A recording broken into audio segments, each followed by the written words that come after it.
Hey there, happy spring. I'm Judi Vitale, astrologer from readthestars.com. I just want to give you an overview of spring, and I'll tell you why. Once spring ends and we get the summer solstice here in 2012, some crazy things are going to start to happen up in the sky.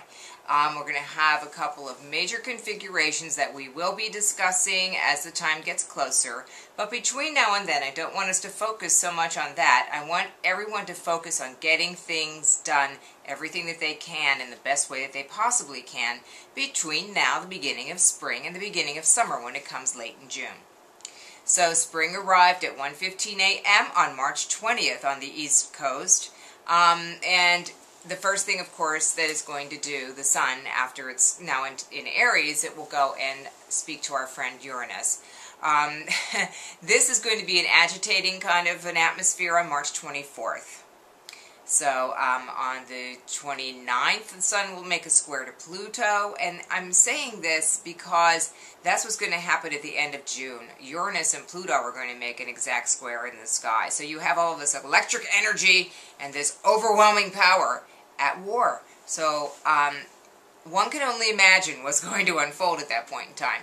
But you might be able to get a taste of it at the beginning of March. So take notes on the rest of these dates also so that you can plan out your spring, and I will be covering them more thoroughly. One of my spring resolutions is to make sure that I touch base with you guys a lot more than I have as of late. April 15th, we have Sun opposite Saturn. Things will come to a stop. We'll have to deal with reality. Yeah, it's close to tax day. It's supposed to be tax day, but the official one is something like the 17th or the 18th. Don't talk to me. Talk to somebody who knows what they're doing. I know nothing about taxes. I hand them to somebody who does. Okay. Venus into Gemini on April 3rd. This is important because Venus is going to go retrograde. Now, one of the reasons why everybody said, oh, there's all this stuff happening in 2012 and it hasn't really unfolded yet, I believe is because we've had so many retrogrades going on. We have Mars retrograde in Virgo at the moment. We have Mercury retrograde in Aries and Pisces. And oh, what a wicked Mercury retrograde this has been for me. I don't know about you guys, but we'll talk more about that another time. Anyway, Venus is going to have a retrograde in the sign of Gemini. So let's celebrate the time between April 3rd and around April 24th because things are going to get a little woolly. And then we will have Mercury come out of retrograde, yes, on April 4th, okay?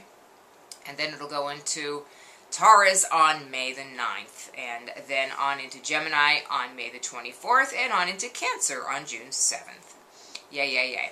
Pluto will start its retrograde period on April the 10th. This is really no huge deal in terms of, a Pluto retrograde. We do feel the station, like the time when it turns backwards. But it isn't like something that is as noticeable in a day-to-day sense as the Mercury retrograde is. Mars comes out of its retrograde April the 13th. So that is the go sign for all the things that I've been saying. Don't launch anything yet. Go slowly. Be careful. Okay, April 13th is the day that Mars comes out of retrograde, so things can begin to make forward progress at that point. We're going to have a couple of eclipses this spring. We will have a new moon solar eclipse on May the 20th, just as the sun moves into Gemini. And then we will have the lunar eclipse and full moon on June the 4th. Okay, so keep those in mind. And they're going to be in Gemini and Sagittarius. It's going to be a lot about making decisions and having decisions made for us as well. Sun goes into Taurus on May 19th this year.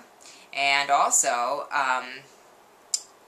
the sun goes into Gemini on May 20th. Going back, okay, the sun goes into Taurus on April 19th. I have a 5 instead of a 4 written. Hello, Mercury. And so these are the kinds of things that are happening to Judy. On the 13th of May, I want you to make sure that you make a mark of the Sun and Jupiter making a nice union in the sign of Taurus on Mother's Day. Be very nice, very, very fortunate. Everyone will feel very lucky. Venus begins her retrograde on May the 15th. And as we said, we're going to have that solar eclipse on May 20th. And then finally, the last thing that we need to think about is Neptune making its retrograde beginning on June the 4th. So I hope that I've given you some sort of an overview here. Right now, the planets are sort of moving backwards and kind of getting ready, but there's going to be this huge thing at the end of June, once again, June 24th, 25th. Uranus square Pluto, and then the next day, Jupiter and Neptune in a square. So I anticipate hearing a lot of news those 2 days. But in the meantime, it's important that we get our acts together and make sure that we are at peace with ourselves, doing what we know we're supposed to be doing, taking care of the other people around us to as much of an extent as we can, and finding happiness in the small ways that are the most important of all. Please enjoy your spring. Have a wonderful, magnificent time. And if you have any questions or comments about this or anything else that I happen to say or write, please send them to me at Judi, Judi, @readthestars.com.